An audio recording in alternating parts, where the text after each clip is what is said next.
Sa puso ng SGA, may isang bayan na nag-aalok ng higit pa sa kagandahan ng kalikasan. Isang bayan na pinag-isa ng tatlong magkakaibang kultura. Isang kwento ng pagkakaisa at pag-unlad.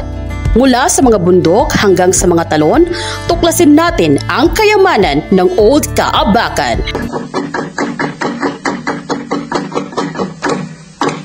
Kilalanin sina Maria, Omar at Ana, tatlong mag-aaral na nagmula sa magkakaibang tribo, ngunit pinag-isa ng kanilang pagmamahal sa kanilang bayan. Ako si Maria, Manobo ako. Ako naman si Omar, Muslim ako. At ako si Ana, isang Kristiyano.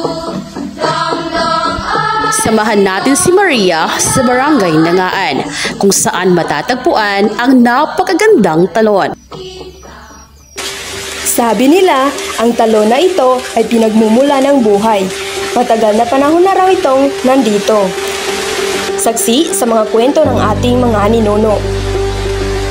Ang lamig ng tubig at ang ganda ng paligid. Parang may mahika talaga. Ang ganda, di ba? Parang paraiso. Si Omar naman ay magpapakilala sa atin ng mga masasarap na pagkain ng Old Kaabakan, lalo na ang sikat na pastil.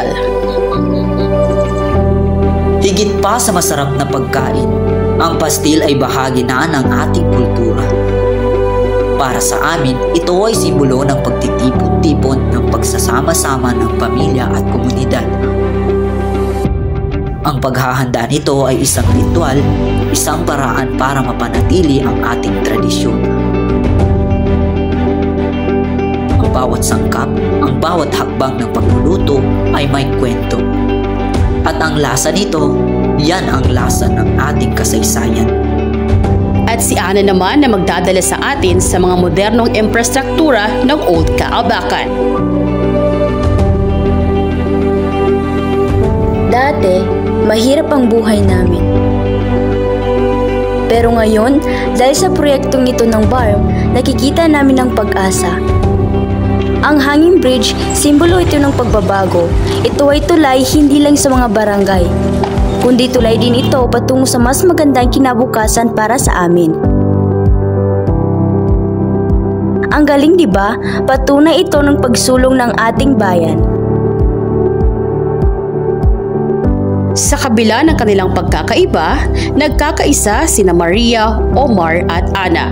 Isang patunay na ang pagkakaiba-iba ay nagpapaganda sa isang bayan. Omar, ang sarap ng pastel mo kanina. Para bang may himala? Salamat, Maria, pero mas masarap pa rin ang tanawin ng Nangaan Falls, di ba, Ana? Oo nga, at ang ganda pa ng hanging bridge at ng mga bundok. Perfect spot para sa picture taking. Kaya nga, proud na proud ako na taga-Old Kaabakan tayo. Ako rin, ang ganda ng ating bayan. Talaga, isang bayan na may ganda ng kalikasan at init ang pagkakaisa. Sana, mapangalagaan pa ito ng maayos. Oo nga, at sana umunlad palalo ang Old Kaabakan. Para sa mga susunod na henerasyon, may magandang buhay na naghihintay. Kaya natin yan! Sama-sama tayo! Isang bayan, isang pamilya. Old but gold ang Old Kaabakan. Alam ko na kung sino tayo. Sa Kitaw si OK!